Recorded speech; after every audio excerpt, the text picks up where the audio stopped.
नमस्कार दोस्तों, मैं हूं रोशन और आप देख रहे हैं प्रिपेयर फॉर नौकरी ऑफिशियल यूट्यूब चैनल। दोस्तों, उत्तर प्रदेश राज्य विद्युत उत्पादन निगम लिमिटेड इसमें असिस्टेंट इंजीनियर की एग्ज़ाम होने वाला है 4-5 जुलाई को, और जेई का एग्ज़ाम भी जल्द ही होने वाला है। तो आप लोग अगर जनरल अवेयरनेस में वीक हैं तो ये सीरीज़ आपके लिए हेल्पफुल होगा। इसमें जो है 20 नंबर आप पक्के कर सकते हैं इस सीरीज़ से, और इस सेट नंबर 3 है। तो इससे पहले के सेट देखना चाहते हैं तो प्लेलिस्ट का लिंक नीचे डिस्क्रिप्शन में मिल जाएगा, वहाँ से देखिए और अपना नोट साथ में बनाते चलिए, इसको रिवाइज भी करते रहिएगा। पीडीएफ आपको हमारे टेलीग्राम चैनल पे मिल जाएगा, इसको ज्वाइन कर लीजिए। देखिए कुछ समय के बाद पीडीएफ आपको आंसर के साथ मिल जाती है, तो आपको सब्र कर रखना है। और देखिए, आप चाहते हैं कि आपको जनरल अवेयरनेस में थोड़ी महारत हासिल हो, तो देखिए HAL में DT और MT का जो वैकेंसी है उसके लिए मैंने 1000 इंपॉर्टेंट क्वेश्चन करवाए हैं जनरल अवेयरनेस के। ये देखिए पूरी सीरीज कंप्लीट हो चुकी है, 1000 क्वेश्चन, इसमें 70 लेक्चर करीब है। तो इस प्लेलिस्ट का लिंक भी डिस्क्रिप्शन में मिल जाएगा, आपको देखिए ज़रूर देख लेना है 1000 क्वेश्चन अगर जल्दी करना चाहते हैं तब। देखिए क्वेश्चन नंबर 29 है कि the Indus river originates near. तो देखिए इंडस रिवर को हिंदी में सिंधु नदी बोलते हैं। तो सिंधु नदी का ऑरिजिन यानी कि उद्गम स्थल कहाँ पर है? तो दोस्तों तिब्बत में मानसरोवर लेक के पास से सानो ख्याबाब जो ग्लेशियर है वहीं से निकलता है। तो ध्यान रखना है कि तिब्बत में मानसरोवर झील के पास से सानो ख्याब ग्लेशियर है, वहीं से निकलता है। तो करेक्ट आंसर यहाँ पर ए होगा। मानसरोवर देखिए नियर दिया हुआ है, अगर सानो ख्याबाब ग्लेशियर दिया होता तो उसका करेक्ट आंसर यही होता। और देखिए आपको इसमें अभी मैं पूरा बताने वाला हूँ। मैप में देखिए, चलिए देखिए ये आपको इंडस रिवर, आप जैसा कि आप देख रहे हैं, ये इंडस रिवर इस तरह से पाकिस्तान होते हुए जो यहाँ पर अरब सागर है वहाँ पर गिरती है। टोटल इसकी लंबाई है 2880 किलोमीटर है, जिसमें भारत में इसका 1114 किलोमीटर है। अब जैसा कि आप देख रहे हैं, इसके जो ट्रिब्यूटरी हैं, जो झेलम, चनाब, रावी, ब्यास, सतलज, तो इस तरह से आप देख रहे हैं। तो इसमें जो ईस्टर्न रिवर है जैसे सतलज, ब्यास और रावी, उस पर जो है इंडिया का राइट है, इस पर जो एक्सिक्यूटिव राइट्स है वो इंडिया का है। और यहाँ पर जो वेस्टर्न रिवर है चेनाब, झेलम और इंडस, जो इंडस, झेलम और चेनाब, इस पे जो है पाकिस्तान का यहाँ पर राइट्स है, लेकिन इंडिया का भी यहाँ पर कुछ राइट्स है। अब देखिए इंडस वाटर ट्रीटी जो है इसमें साइन किया गया था कब? तो 1960 में। अगर क्वेश्चन पूछा जाए कि इंडस वाटर ट्रीटी जो है किसके बीच में है, तो भारत और पाकिस्तान के बीच में है। कब साइन किया गया? तो 1960 में, 1960, इसको ध्यान रखिएगा। और इसमें ब्रोकर का काम जो है किसने किया? तो वर्ल्ड बैंक। तो वर्ल्ड बैंक इसमें जो है देखिए, World Bank after 8 years of negotiation, तो इसको आप लोगों को ध्यान रखना है, वेरी वेरी इंपॉर्टेंट है। क्वेश्चन है कि which of the following major river of the Deccan region is not east flowing river. तो देखिए इसमें से कौन सा रिवर जो ऑप्शन में है वो ईस्ट फ्लोइंग रिवर नहीं है। तो देखिए गोदावरी आपको ईस्ट फ्लोइंग रिवर है, कृष्णा भी, कावेरी भी, लेकिन नर्मदा इसका करेक्ट आंसर होगा। नर्मदा जो है वेस्ट फ्लोइंग रिवर है। आप मैप में देखिए, यहाँ पर आपको देखिए महानदी, गोदावरी, कृष्णा, कावेरी, ये आपको बे ऑफ बंगाल में जाकर गिरती है, जबकि नर्मदा, तापी, ये आपको कहाँ पर गिरती है? तो अरबियन सी में गिरती है। ये आपको ध्यान रखना है। अब देखिए नर्मदा रिवर, तो वो नर्मदा रिवर निकलती कहाँ है? तो विंध्याचल पर्वत में जो स्थित अमरकंटक नामक स्थान से निकलती है। और एक खंबात की, एक देखिए खंबात की खाड़ी है, ये है गल्फ ऑफ कच्छ। तो ये आपको ध्यान रखना है, एक खंबात की खाड़ी में जाकर गिरती है। 1312 किलोमीटर इसका है, 1312 किलोमीटर इसकी लंबाई है। और देखिए जबलपुर में जो भेड़ा घाट के समीप कपिलधारा यानी कि धुआंधार जलप्रपात का निर्माण, यानी कि पूछा जाए कि धुआंधार जलप्रपात किस नदी पर है, तो नर्मदा नदी पर ही है। इसका आप लोगों को ध्यान रखना है दोस्तों। और देखिए जो इधर देखिए वेस्टर्न घाट है, तो इधर की नदियाँ यानी कि वेस्ट फ्लोइंग जो रिवर है वो बनाती है एस्चुअरी बनाती है, ये आपको ध्यान रखना है दोस्तों।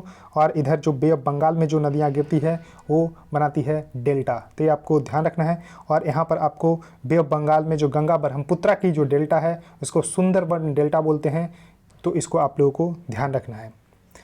क्वेश्चन है कि the Nobel prize is awarded in which of the following discipline.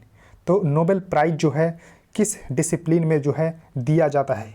तो सबसे पहले जान लीजिए कि नोबेल प्राइज़ की स्थापना जो है कब हुई? तो 1901 से नोबेल प्राइज़ जो है दिया जा रहा है। ये आपको ध्यान रखना है किसकी स्मृति में?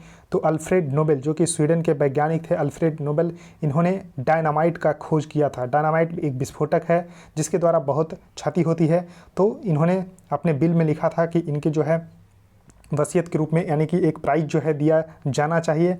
तो ध्यान रखना है कि शुरू में 5 क्षेत्र में जो है ये प्राइज़ दिया जाता था। कौन कौन सा?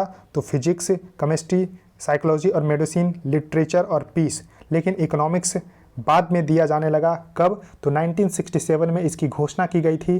कब? जब 300वीं वर्षगांठ थी। स्वीजेस रिक्स बैंक, स्वीरिजेक्स रिक्स बैंक, स्वीडिश जो बैंक है, अपनी 300वीं वर्षगांठ 1967 में घोषणा की कि इकोनॉमिक्स के क्षेत्र में ये पुरस्कार देगा। और 1969 से, ध्यान रखिएगा, 1969 से ये पुरस्कार जो है इकोनॉमिक्स के क्षेत्र में भी नोबेल पुरस्कार दिया जाने लगा। तो अब अगर पूछा जाए कि नोबेल पुरस्कार जो है कितने जो है यहाँ पर क्षेत्र में दिया जाता है, तो आपको आंसर होना चाहिए 6 क्षेत्रों में, लेकिन शुरू में 5 क्षेत्रों में। तो करेक्ट आंसर यहाँ पर डी सही होगा। अब देखिए जितने भी नोबेल प्राइज़ है, फिजिक्स हो, चाहे केमिस्ट्री हो, साइकोलॉजी और मेडिसिन हो, लिटरेचर हो, इकोनॉमिक्स हो, ये दिया जाता है आपको स्वीडन की कैपिटल स्टॉकहोम में। लेकिन जो पीस की जो नोबेल प्राइज़ है वो नॉर्वे की कैपिटल ओस्लो में दिया जाता है। और देखिए कब दिया जाता है, ये भी क्वेश्चन कई बार आ चुका है। तो 10 दिसंबर को दिया जाता है। 10 दिसंबर को किस लिए दिया जाता है?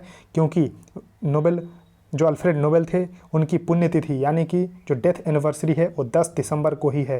ये आप लोगों को ध्यान रखना है। तो बर्थ एनिवर्सरी पे नहीं बल्कि डेथ एनिवर्सरी पे दिया जाता है नोबेल पुरस्कार। आपको सब कुछ जो है क्लियर हो गया होगा।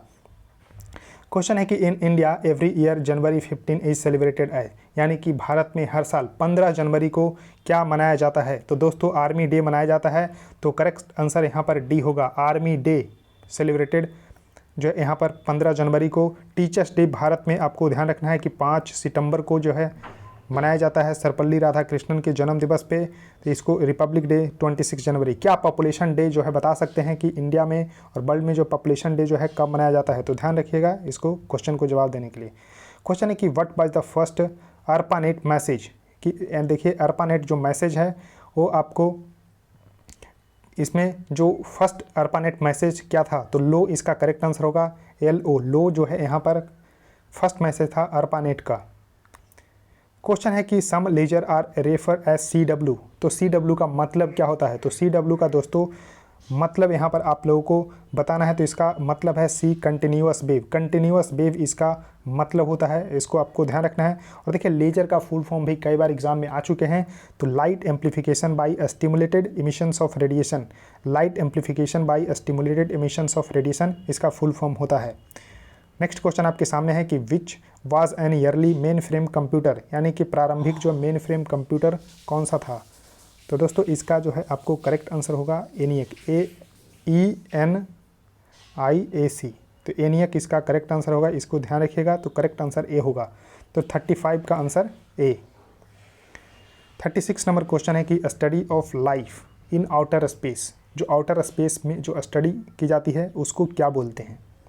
तो दोस्तों उसको बोलते हैं एक्सोबायोलॉजी। तो करेक्ट आंसर यहाँ पर सी होगा, EXO बायोलॉजी। तो एक्सोबायोलॉजी बोलते हैं study of life in outer spaces.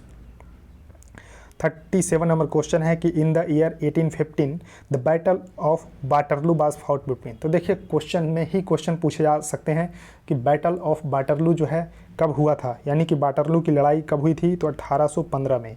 अब देखिए किनके बीच में हुई थी? तो ब्रिटेन और फ्रांस के बीच में हुई थी, ब्रिटेन और फ्रांस के बीच में। तो करेक्ट आंसर यहाँ पर ए होगा। और देखिए वाटरलू कहाँ है? तो बेल्जियम में एक जगह है, वहीं पर लड़ाई हुई थी। तो आपको ध्यान रखना है, battle of Waterloo fought between Britain and France in 1815। Question है कि which is the longest river in the world. तो देखिए लॉन्गेस्ट रिवर जो है वर्ल्ड की कौन सी है? तो यानी कि विश्व की सबसे लंबी नदी कौन सी है? तो नील रिवर इसका करेक्ट आंसर होगा। तो ए इसका करेक्ट आंसर होगा। आप देखिए मैप में देखिए, तो यहाँ पर आप मैप देख रहे हैं, ये आपको रिवर जो नील रिवर है, नाइल रिवर, ये अफ्रीका महादेश में है, अफ्रीका महादेश में है। ये आप देख रहे हैं लेक विक्टोरिया जो कि युगांडा, केन्या और तंजानिया के बॉर्डर पे स्थित है। युगांडा, केन्या और तंजानिया के बॉर्डर पे यहाँ से निकलती है वाइट नाइल रिवर। तो वाइट नाइल रिवर यहाँ देखिए निकल रही है। और इथोपिया में है लेक तना। तो लेक तना आपको इथोपिया में है, यहाँ से ब्लू नाइल रिवर निकलती है। और ये आपको देख रहे हैं जो देश है सूडान, सूडान की कैपिटल खार्तूम में दोनों रिवर मिलती है। जो दोनों रिवर है ब्लू नाइल रिवर और वाइट नाइल रिवर मिलती है सूडान की कैपिटल खार्तूम में। और उसके बाद नाइल रिवर हो जाती है जो कि फाइनली इजिप्ट के द्वारा होते हुए मेडिटेरेनियन सी यानी कि भूमध्य सागर में जाकर गिर जाती है। और टोटल लेंथ इसका दोस्तों याद रखिएगा 6650 किलोमीटर है। तो 6650 किलोमीटर इसकी टोटल लंबाई है। ये आप देख रहे हैं रेड सी है। और रेड सी और मेडिटेरेनियन सी को कनेक्ट करने वाली यहाँ पर आपको सुएज कैनाल बना हुआ है। तो ये भी आपको ध्यान रखना है कि सुएज कैनाल किसको किसको कनेक्ट करती है, तो मेडिटेरेनियन सी को रेड सी से कनेक्ट करती है। तो देखिए यहाँ पर आपको दो मैंने यहाँ पर आपको लेक भी बताया, लेक तना इथोपिया में है जिससे ब्लू नाइल रिवर, उसके बाद लेक विक्टोरिया जो कि युगांडा, केनिया और तंजानिया के बॉर्डर पे है जिससे वाइट नाइल रिवर निकलती है, सूडान की कैपिटल खार्तूम में दोनों जाकर मिलती है। उसके बाद नाइल रिवर जो कि मेडिटेरेनियन जो भूमध्य सागर यानी कि मेडिटेरेनियन सी में जाकर गिरती है। तो इसको आप लोगों को ध्यान रखना है दोस्तों, इंपॉर्टेंट है। क्वेश्चन है कि who is the first Indian women to win an Asian games gold in 400 metre run, यानी कि 400 मीटर दौड़ में एशियाई खेलों में स्वर्ण जीतने वाली पहली भारतीय महिला। तो ध्यान रखिएगा पहली भारतीय महिला कौन है, तो ये हैं कमलजीत सिंह संधू। तो इसको आपको ध्यान रखना है, कमलजीत कौर कंधू हैं, तो इसको आप लोगों को ध्यान रखना है। और इन्होंने 1970 के जो बैंकॉक एशियन गेम हुआ था, बैंकॉक एशियन गेम्स हुआ था, वहीं पर इन्होंने 400 मीटर दौड़ में स्वर्ण पदक जीती थी, ये आपको ध्यान रखना है।